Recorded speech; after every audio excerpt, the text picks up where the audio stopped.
Craftsman Days are here at Lowe's with big savings on the tools you need. Right now, get a free select tool when you buy the Craftsman V20 2-pack battery kit. Whether it's the backyard, the bathroom, or beyond, Craftsman has the tools to help you power through and get the project done right. Because DIYing is unpredictable, but your tools shouldn't be. Shop Craftsman at Lowe's today. Valid through 6/18 while supplies last. Selection varies by location.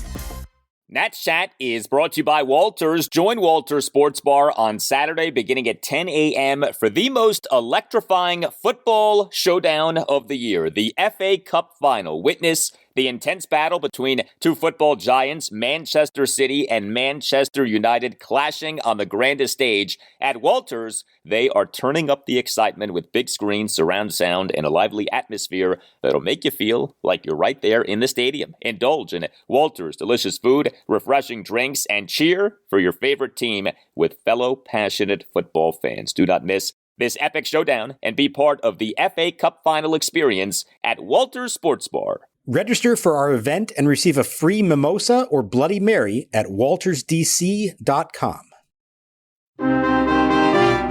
Here's Luis Garcia. Pitch on the way. Swing, it's cracked in the air to left, deep toward the corner. Schwarber chasing back. It's over his head, and this one may go. It is gone. Makes it 7-1 Nationals. Harvey sets, fires. Swinging a ground ball toward the middle. It's through past the diving Abrams for a base hit. Schwarber will score. Headed for the plate is Stott. It's now the Nationals 7, the Phillies 6. Outfield deep, swung the other way, and center and in left. The pitch. Swinging a ground ball toward the middle of the diamond. Abrams has it. Will go to the bag, step on second, throw to first, off the mark, throws it away, and here comes the tying run in to score. Now can Thomas bring him home? Call leading off second. Brogdon comes set. On 2-2, the kick and the pitch. Breaking ball, line to left center field. Marsh coming on. Can't get it. Drops in for a hit. Call around third. He scores on a go-ahead RBI single for Lane Thomas. Everyone at the lower level on their feet. Finnegan sets. Here's the pitch. Swing and a high pop-up. It's playable for the first baseman, Dom Smith. He's camped under it waiting, and he makes the catch in fair territory. And bang! Zuma, Curly W's in the books. Kyle Finnegan gets it done at the top of the ninth inning. A Curly W's in the books. The final score tonight, the Washington Nationals 8, the Philadelphia Phillies 7.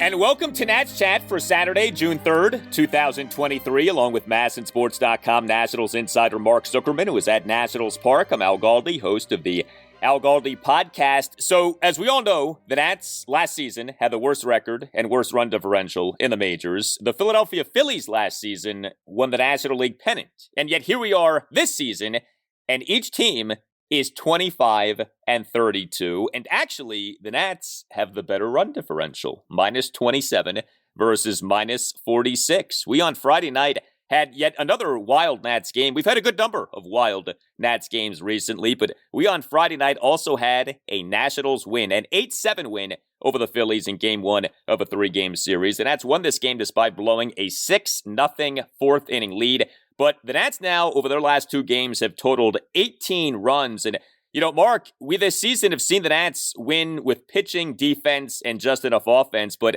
the formula lately has been like the exact opposite. Not much pitching, questionable defense, but a whole lot of offense. And we once again saw a whole lot of offense in this game on Friday night. This felt like June 2nd, 2019, Al.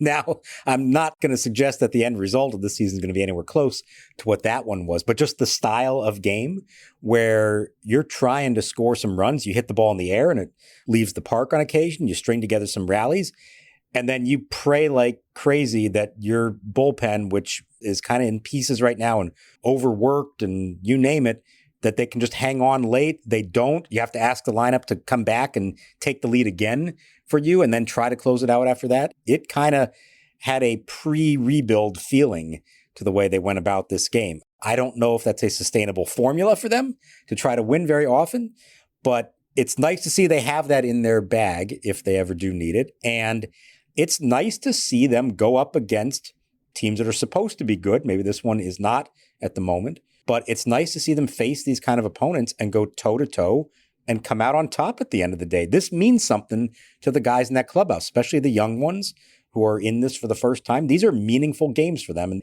that's not something we've talked about here in quite a while. There are some disappointing teams in baseball this season. You very much could argue the Phillies are the most disappointing of the disappointing teams, but that is a Philadelphia Phillies problem. There still is a team that is capable of hitting, and we did see the team hit on Friday night. I mean, Friday was a hot day in the Washington, D.C. area. Felt more like a July day than the day did an early June day, but the Nats themselves hit quite a bit in this game. 8 hits, 8 runs on 11 hits, 3 walks. The Nats in this game, an oh-so-efficient 5 for 6 with runners in scoring position. The Phillies actually out-hit the Nats in this game 12-11, but the Phillies went 3 for 12 with runners in scoring position. And this was another game in which you got significant production from a number of guys in the lineup. I mean, some guys did more than others. You did have a couple of 0 for 4s in Dominic Smith and Keibert Ruiz, but, 1 through 5, you got production. 8 and 9, you got production. And, we've gone from this Nats lineup not being imposing, and I guess it still really isn't imposing, but there now, I think, is a feeling of you have multiple guys who seem to be in pretty good places here. And I don't know that we've been able to say that for any prolonged period of time this season. Right now, you can name 2, 3, 4 Nats hitters who seem to be doing quite well. Yeah, and I think that's the key there is that maybe it doesn't look all that imposing on paper or top to bottom, but there also aren't a whole lot of just easy outs there. They're getting production from all over the place. And so you don't necessarily get to the bottom of the lineup and say, okay, well, this is my easy inning here. That has not been the case. And I think that's something to be said for that, is that they're a little bit relentless in the way they go about this. Doesn't always work for them, but they have now shown, I think, enough times this ability to get production from a number of different guys to come through in big spots. Jeimer Candelario is a doubles machine right now. He had 2 more of them, both scoring runs in the first 2 innings of the game. He is on pace for 48 doubles this season and 20 homers, by the way. That's been a really nice development. Lane Thomas continues to deliver for them from the top spot. C.J. Abrams continues to do stuff for them from the bottom.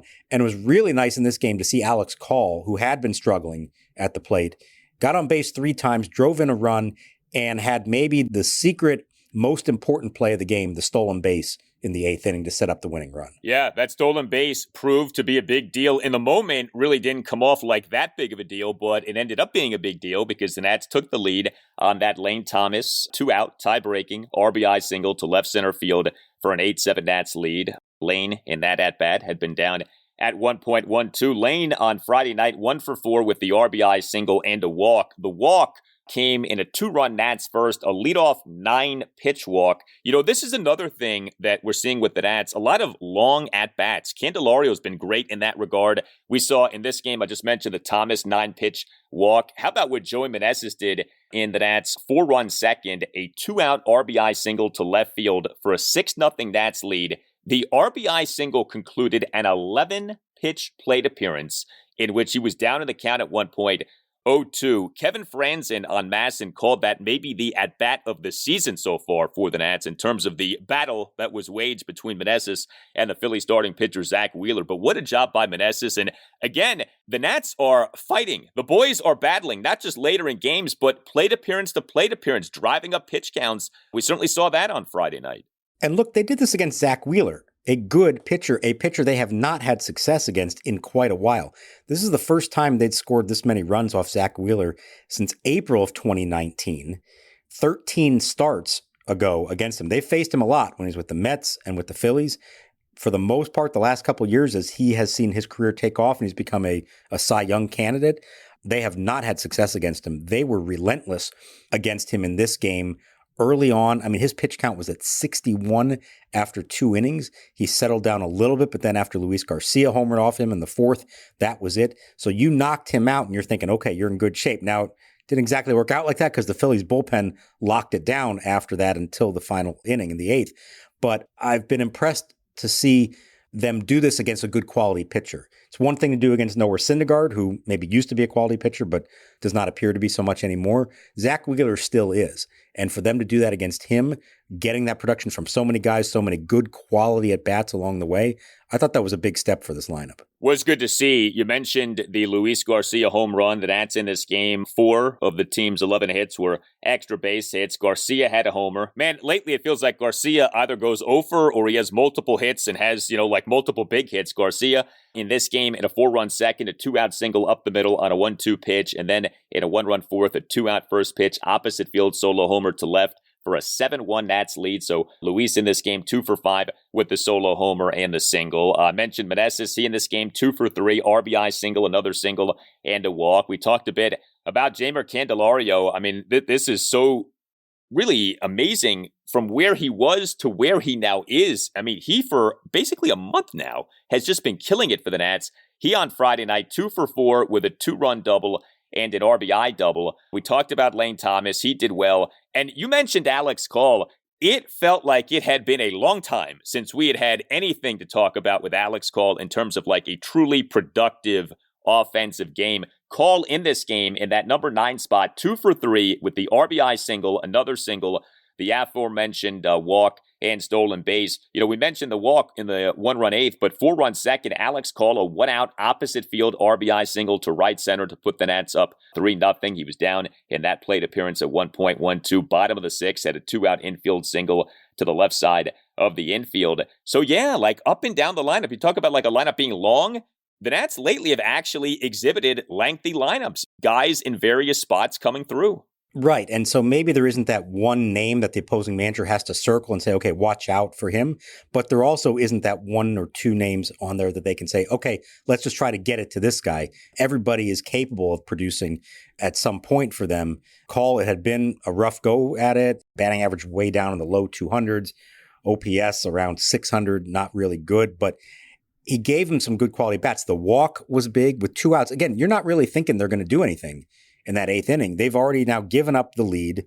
They're about to go down 1, 2, 3. And the next thing you know, they're going to have to try to hold it down in the 9th and hope they can win it in a walk-off. And instead, he works the walk. And then the stolen base, it came on the 4th pitch of the at-bat, and it was a perfect pitch to go on. It was a changeup down in the dirt. He slides in safe. And moments later, Lane Thomas has the hit. And so that stolen base was huge. It may have been in the moment, not really noticed. In the dugout, in the clubhouse, they were talking about that stolen base as a key moment in the game. So there are some games still going on as we record this installment of the podcast late night on Friday night. But as things stand right now, at this very moment in time, as we are recording, here's where the Nats stand in the slash line categories in terms of overall team offense. Number 4 in the majors in team batting average, 265. Number 9 in the majors in team on base percentage at 329. And actually up to number 19 in the majors in team slugging percentage at 393. Number 19 out of 30 isn't good, but that's a lot better than where the Nats had been, which was like deep into the 20s. So that slugging percentage number for the team is creeping up. And in terms of just overall team OPS for this season, the Nats are tied for 17th, so middle of the pack. So this is an evolving thing, right? We talk about things as they happen. The offense early this season was not good at all, and we harped on that.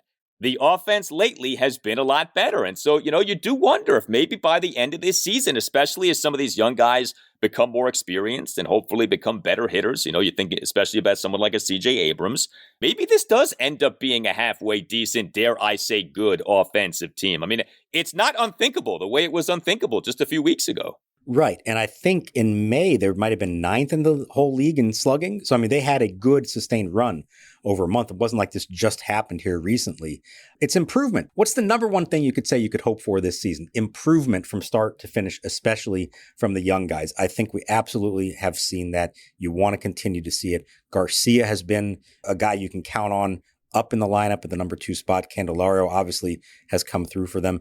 Meneses still isn't hitting for power, but he is coming through. He's hitting 305 batting average, and he's coming through with some clutch hits and driving in runs.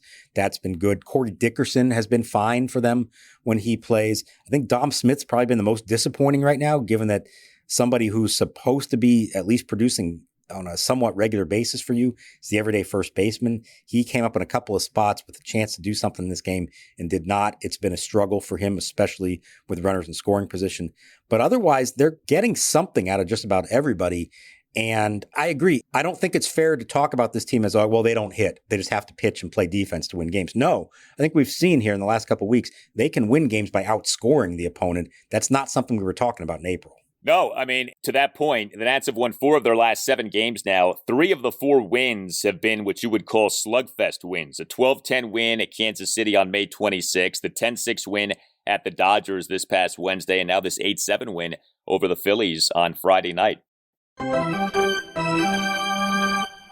Hey, are you a law firm partner stuck on an underperforming team while the rest of the competitors are spending big and winning big? Well, unlike Mackenzie Gore and Keibert Ruiz, you have options. You don't have to stay on your 60-win team. Nats Chat sponsor Mason Kalfis and his team specialize in placing partners and associates at medium-sized and large law firms in Washington, D.C. and across the country. Mason Kalfis has recruiters in 6 states and has placed lawyers in more than half of the 100 largest law firms in the United States. While you may be reading doom and gloom from the legal press, many practices are red hot. Antitrust, IP litigation, white-collar litigation, finance and direct lending, and healthcare. Because you are not under a CBA or team control for 6 years. In fact, staying at a firm too long is often a recipe for being underpaid. Explore your options today with Mason Kalfis. Call Mason today at 202-486-3535. That number again, 202-486-3535. Now the pitch. Swinging a high drive to left center field and deep. Back call to the warning track. He leaps at the fence, and this one is gone. It just clears right in front of the Brewhouse Red seats, just over the fence. A multi-homer game for Castellanos, his 7th of the year. He's driven all the Phillies runs. It's now the Nationals 7 and Philadelphia 3. Well, the Nats needed every one of those 8 runs in this 8-7 win over the Phillies on Friday night because, once again, the Nats' run prevention was not at an optimal level, shall we say. So the bullpen remains an absolute mess. We'll get to that in a bit. But Josiah Gray, for a few weeks now, has not been where he was earlier this season. And I've talked about there potentially being like a market correction here because Gray's process numbers have not matched up with his result numbers. The results have been a lot better than the process numbers would suggest. And Gray on Friday night had another game in which, just things were not all there. 4 runs in 5 1/3 innings ended up being the final line. He gave up 6 hits, 2 home runs, a double, and 3 singles. And I emphasize 2 home runs because this was the first time that Gray allowed multiple home runs in a game since his first start this season. He on Friday night issued 2 walks, had 4 strikeouts through 94 pitches, 58 strikes versus 36 balls. Even in innings in which things went well, things were not necessarily going well. Scoreless top of the first despite giving up a leadoff single to right field by Kyle Schwarber on a 1-2 pitch and then issuing a walk of Bryson Stott, although Gray, to his credit, then recorded 3 consecutive outs, including swinging strikeouts of 2 ex-Nats and the Phillies' numbers 3 and 5 batters, Bryce Harper and Trey Turner, respectively. Gray had a scoreless top of the second, despite giving up a 1-out single by Brandon Marsh up the middle and issuing a 2-out walk of the Phillies' number 9 batter, Drew Ellis. And when it came to the home runs, a monster game by Nick Castellanos, 4 for 5 with 5 RBI, 2 homers, a double, had a single as well. Gray gave up a homer to Castellanos, top of the 4th, a leadoff first pitch, opposite field homer to right field, and then top of the 6th, Gray got charged with 3 runs. He gave up a 1-out, 2-run homer by Castellanos to left center field to cut the Nats' lead to 7-3, and then Gray gave up a 1-out double by Trey Turner to left, despite Trey having been down at 1.02, and then that was it. Josiah Gray was done for the night. Were you at all surprised when Davey Martinez pulled Josiah at that point, or did you say, nah, you know what, this makes sense? I agreed with the move. That last inning, he was getting hit hard, and that was not the same stuff. I mean, what's funny is for 5 innings, this felt like a carbon copy of what we've been seeing from him lately. Not great, kind of getting in trouble, but somehow managing to limit the damage. I mean, it's 1 run through 5 innings at that point, the Castellanos home run, the first one, which actually I thought was a pretty good pitch, and he just forced it over the right field wall on that one. But then the 6th, it did kind of come apart. You had Harper hitting a ball to the warning track. He thought off the bat, Bryce did, that it was gone. He was standing there admiring it, wound up being caught at the fence. Then you have the Castellanos second homer, which was a legit bomb. And then the double by Trey Turner was hit really hard. So I think it was the appropriate time. Now, I know Davey's thinking, man, I want to get through 6. That sets up the bullpen so much better if we just have to go 7, 8, 9. But that was not going to happen on this night. So I think he made the move when he needed to, although that then set up a lot of headaches the rest of the way, as we'll get to here. So I was really interested going into this game for Josiah Gray. I thought facing a good lineup that hits for power, the weather is heating up, so the ball's going to start to fly finally for the first time this year. Can he keep them in the park? Can he continue to have the success that he has so far this year against this lineup on a warm night? And for most of the night, he did. And then that last inning, I think, really changed the way that we will perceive the start. This actually ends up as his second worst start of the season, his worst since that debut game. And the margin was very thin. Like, he was only a couple pitches away, I think, from this actually being a very good start. But you got to finish what you start. And I think by the 6th inning, he just did not have it anymore. Yeah, and I think you also could say the margin was thin in the opposite direction, to where he's putting guys on base and things could have gotten ugly even early in the game, if not, for a good pitch here, a good pitch there. I think 2 things with Friday night for Josiah Gray. Number one, anytime you establish a big lead early in a game, you really would like for your starting pitcher to eat up at least 6 innings. And Gray did not end up doing that. I mean, you're up 6-0 in the 4th inning in this game. That's a recipe for your starter to go at least 6 innings. The other thing is, Gray working backwards here now, just going off the final lines, which don't always tell the entire story. I'll grant you that. But, 4 runs in 5 1/3 innings. His outing prior to Friday night, he lasted for just 4 innings because he threw 91 pitches over the 4 innings. He allowed 2 runs. The outing prior to that, 1 run in 5 innings, but he issued a staggering 6 walks in that game. So it's been like these last 3 starts where we haven't seen him be as effective as he had been earlier in the year. But as we've said, this is part of a process. It's part of the growth. He's not getting ripped in these games. And he is giving you, it's not like you're seeing him have a clunker to where it's 2 innings, 3 innings, and he's out of there. Like his quote-unquote clunkers have been 4-inning starts. So, okay, I just would like to see him get back to having, 1 run in 6 innings, 6 strikeouts, that kind of Josiah Gray. We haven't seen that in a little bit here. Sure, absolutely. And you'd love to see it against a good lineup, and maybe he'll get there at some point. But look, this is a team that he's already faced a good amount of time. They've had some success against him. It's a pretty imposing lineup. I know they're not hitting the way they're supposed to right now, but you still look at that Schwarber, Harper, Castellanos, Turner, Real Muto. That's some imposing stuff. And so that's a good test for any pitcher. It definitely was for Josiah Gray. And, it was not his best, of course, but he lived to tell about it. He did depart with the lead. He wanted to be better, especially the big lead that they had given him, but it was not a complete meltdown. And I still feel like there's progress there that in similar situations a year ago, he would not have made it as far as he did in this one. So there was Josiah Gray on Friday night, and then there was the latest installment of As the Bullpen Turns with this Nationals bullpen. So 4 Nats relievers on Friday night officially combined to allow 3 runs, 2 earned in 3 2/3 innings. But there's a lot more to what went on with the bullpen than just that.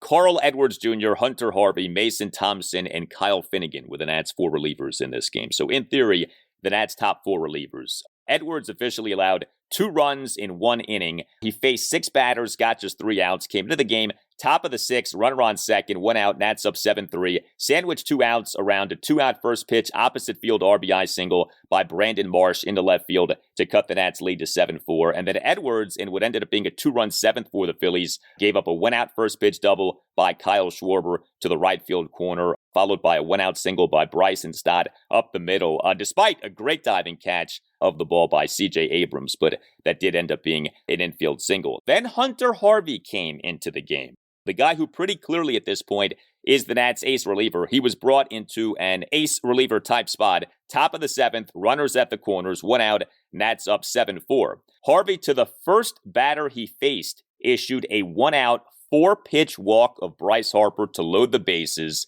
and then gave up a 1-out, bases-loaded 2-run single by Nick Castellanos up the middle on an 0-2 pitch to cut the Nats' lead to 7-6. So the ace reliever did not come through. Mason Thompson then came into the game. And in the adventures of Mason Thompson on Friday night, we had him allowing 1 run in 1/3 of an inning. He lasted for just 3 batters in the top of the 8th. He issued a 9-pitch leadoff walk of Brandon Marsh, despite him having been down at 1.02, and Thompson gave up a one-out first-pitch single by the Phillies' number 9 batter, Drew Ellis, to left field. And then Kyle Finnegan came into the game, and he ended up tossing 1 2/3 scoreless innings. Finnegan actually got the win, but also a blown save, although the blown save came via an error. It came into the game top of the 8th, runners on first and second, 1 out, Nats up 7-6. Finnegan, to the first batter he faced, induced a grounder by Kyle Schwarber, but C.J. Abrams, a run-throwing scoring error to tie the game at 7. The pitch, swinging a ground ball toward the middle of the diamond. Abrams has it. Will go to the bag, step on second, throw to first, off the mark, throws it away, and here comes the tying run in to score. And yet another instance of like an ill-timed error by the Nats here lately. They've had a few of these lately, but Finnegan did then toss a scoreless top of the 9th. Did give up a double with 1 out, a 1-out full count opposite field double by guess who? Nick Castellanos to the right center field gap, but the Nats did end up winning this game. So easy, this victory was not, clean. This bullpen performance was not, but props to Finnegan for getting those final 5 outs. And the Nats do win, but not in the easiest of ways. I don't even know where to begin with all of this. There was so much going on there. It has become such a chore for Davey Martinez to try to cobble together these outs and figure out who to use where and who he can try to go to beyond his main 3. And, he tried to do that with Mason Thompson. You get the bottom of the order in the 8th inning. You figure, all right, let's give it a shot. And then he couldn't do that. So now you have to ask Finnegan to get out of the 8th. And now you got to ask him to come back for the 9th. He wasn't going to have him pitch the 9th. He threw 13 pitches to get out of the 8th. Davey told him, no, I think that might be enough. And Finnegan was adamant, no, I got this. I want to do this. This is going to be the heart of their lineup now. In the 9th, he went back out there and he ends up throwing 34 pitches, the same number that Hunter Harvey threw to get the 6-out save on Wednesday in LA. It's like every single night somebody is having to go above and beyond just to try to get through a game for them in the bullpen. The workload is catching up to them. It has to. I don't know how it couldn't. You're now at a point where those 3 guys, Finnegan, Harvey, and Edwards, have all made at least 24 and 26 appearances between them. Extrapolate that out, it's between 68 and 74 appearances for the season. That's a lot of work for all of them. I don't fault Davey for using them as much as he has. It's the situations they're in. Every one of these games has been close. He doesn't have anyone else he can trust. When he tries to trust somebody else, they don't show that they deserve to be trusted. On the one hand, it's frustrating. You want them to perform better. On the other hand, I kind of have some sympathy. And anytime they do come through like Finnegan did in this game, I think you should applaud him for that because that was a huge spot for him to do that. He struck out Bryce Harper. He got Trey Turner to fly out. He got Real Muto to pop up to end the game. I mean, that was a big moment for a guy who is being asked to do a lot right now. And somehow, some way, they're finding a way to get through this, but it does in a lot of ways remind me of like the 2017, 2019 teams that were so good in other departments and just tried to hold on to win games with a bullpen that was inferior. It feels like that's where they are right now with this group, just without the, exceptional rotation and lineup and a team that's in first place. Yeah, those would be some key differences there. The bullpen is just not good. I mean, I don't know how many other ways we can say it. It's just not a very good bullpen. And the workload thing, it's funny, right? Following this team, talking about this team, this bullpen is being leaned on a lot. And yet, when you look at the overall numbers, it's not like the Nats lead the world in relief innings for the season. The Nats are actually middle of the pack in terms of relief innings accumulated this year. The number 1 team in the majors in terms of bullpen innings this season is the best team in the majors, the Tampa Bay Rays. But the Rays go into a season with sort of this mindset of, we're going to lean on our pen a ton. And so they condition their guys to pitch a lot. The Rays are optioning guys back and forth. There is sort of this plan in place. With the Nats, you don't necessarily have that. You're trying to figure out the bullpen as the season goes on. As we've talked about, the Nats have done very little in the way of optioning guys back and forth from Rochester to the majors in order to have fresh bullpen arms. And so, save for injury, what you have in the bullpen is more or less what you expect to have over the course of the season. And so, like if a guy is pitching a lot, the notion of sending him down to Rochester for a few days to bring someone else up, the Nats just don't do that. They don't have guys with whom the team can do that. And so this is kind of how it's going to be. Unless guys get hot or get appreciably better as the season goes on, and maybe that happens, that could happen. I feel like this probably is what we're looking at here with this Nats bullpen this season. You know what would help out so much right now, Al? A lefty. a lefty who could actually get somebody out. Look at the Phillies lineup in this game. 1, 2, 3, Schwarber, Stott, Harper, all left-handed hitters. They don't normally do that. Stott doesn't usually hit up there. Schwarber has not always hit leadoff.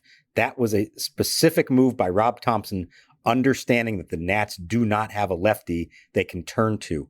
When those three guys were coming up late in this game, the Nationals did not have a lefty they could call upon to try to get them out.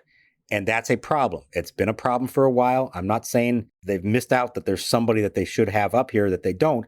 They don't. Now, we may be getting close to the point that Sean Doolittle is actually going to be in the conversation here. He just pitched back-to-back days for Fredericksburg. He just pitched 4 times in 7 days on rehab. I think that's a big deal. If he can handle that workload and the arm feels all right, that to me is a sign that he's pretty close to ready. Now, I don't know if he's going to be effective. He's not throwing as hard as he did before all this, but still topping out at 92.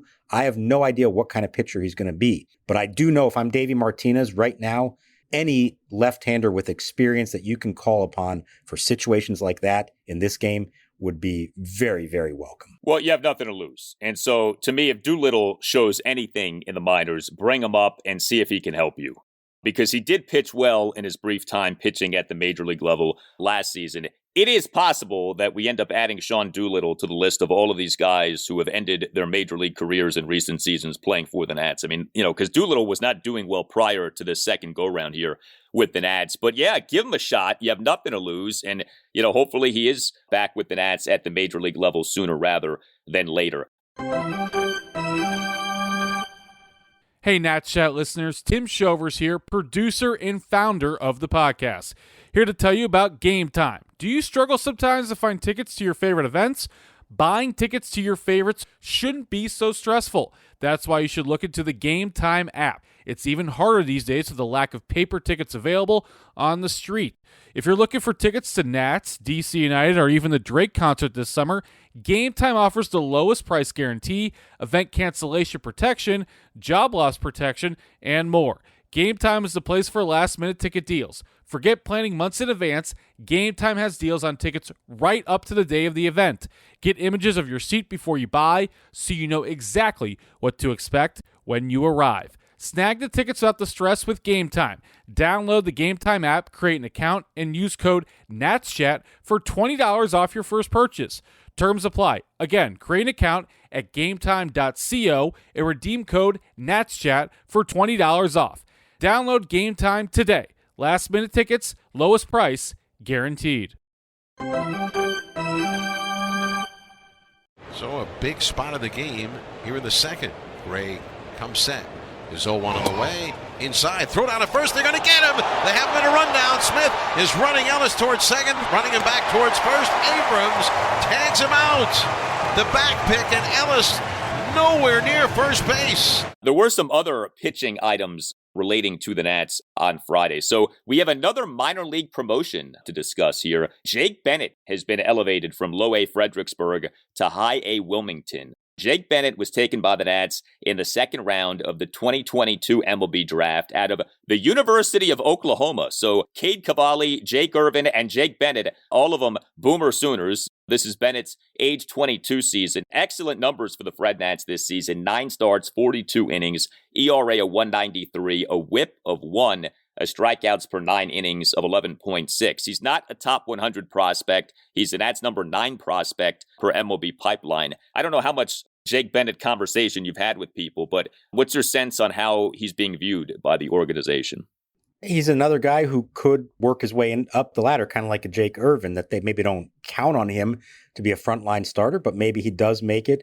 A college pitcher from a good program, obviously, one they know well, given everyone they've drafted out of there. Because of that, you might move him a little faster along the chain. There's also a thought that he could end up being a reliever, which wouldn't be the worst thing.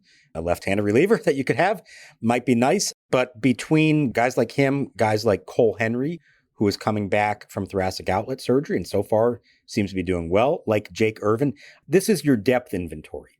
In the long run, you're hoping that Gore, Cavalli, Gray, and maybe Skenes, if they do draft him this summer, that's your group that's going to lead the way. But you need depth beyond that, whether that's to fill out a rotation or to be a part of a bullpen. And so I think Bennett and all those others fit into that category. You hope one of them hits. Maybe one of them does turn out to be a full-time big league starter.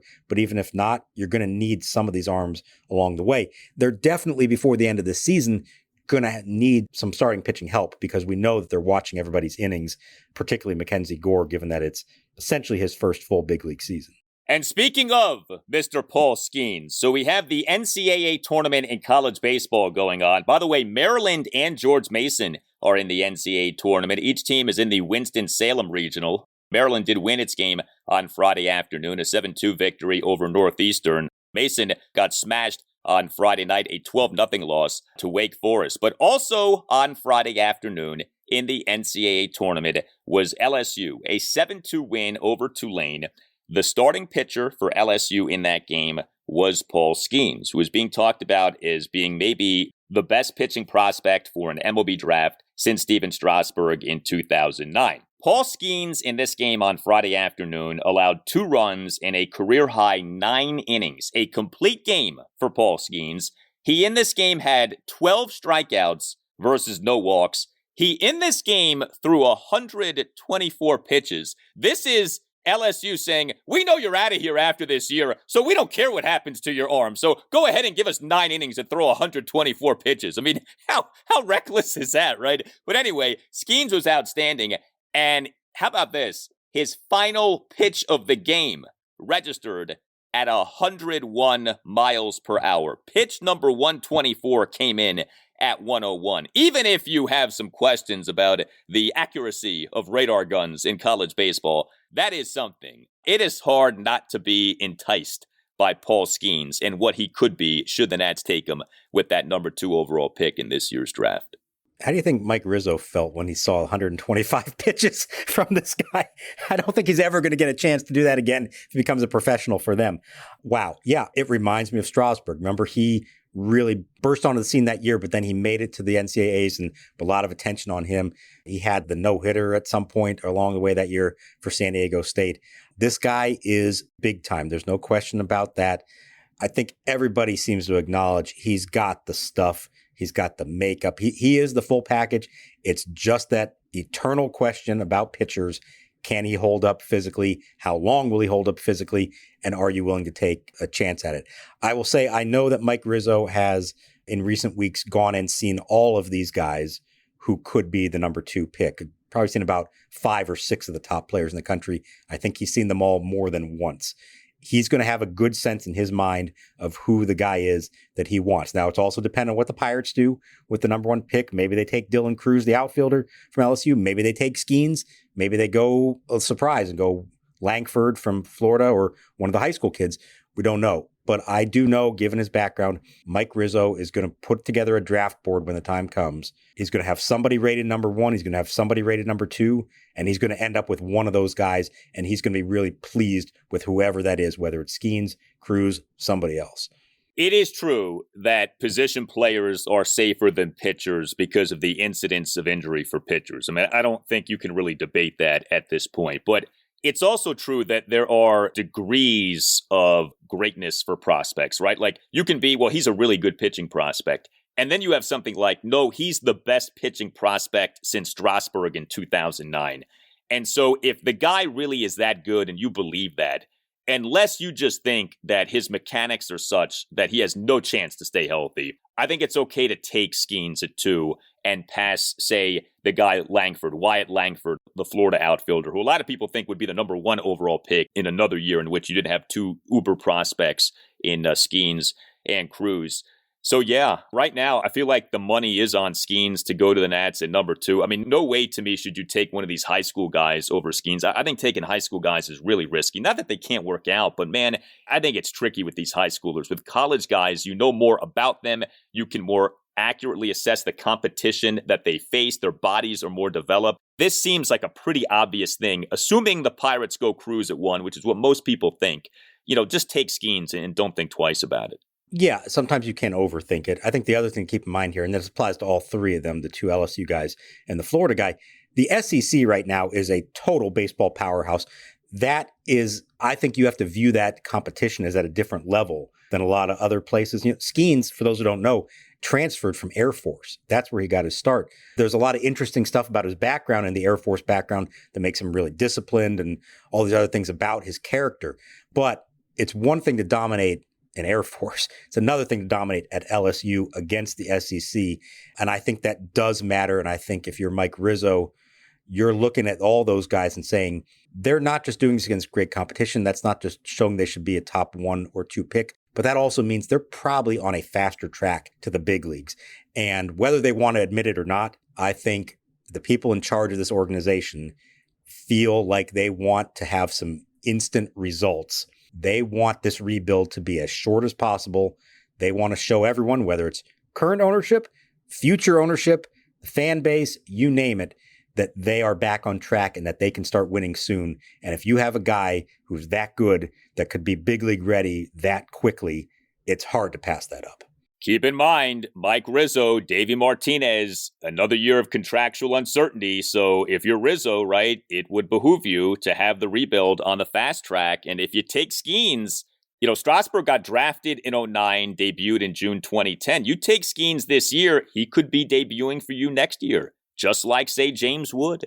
Just like, say, maybe 1 or 2 of the other Nats great prospects. So the mind can wander into all kinds of optimistic places here with what's happening. You tell us what you think. Hit us up on Twitter at @Nats_chat. You can email the podcast, natschatpodcast@gmail.com, including if you would like to sponsor the show and including if you would like to tell us about your memories of October 2019, your favorite moments, your favorite experiences from the Nats run to the World Series championship. Send us a voice memo, record yourself into your smartphone, and then you can email us that file. And that email address, one more time, is natschatpodcast@gmail.com. We have a new website you can check out, natschatpodcast.com. All Nationals radio highlights on Nats Chat are courtesy of 106.7 The Fan. A thank you to Tim Newmark for the music of the Nats Chat podcast. Visit timnewmark.com. For Mark Zuckerman, I'm Al Galdi. We thank you for listening, and we'll talk to you next time on the Nats Chat podcast.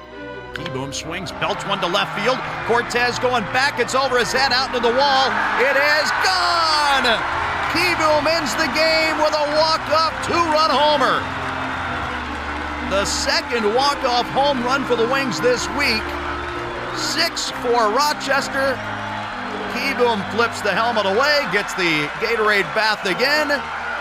And the Wings in 12 innings beat Syracuse 6-4 on the Keyboom homer.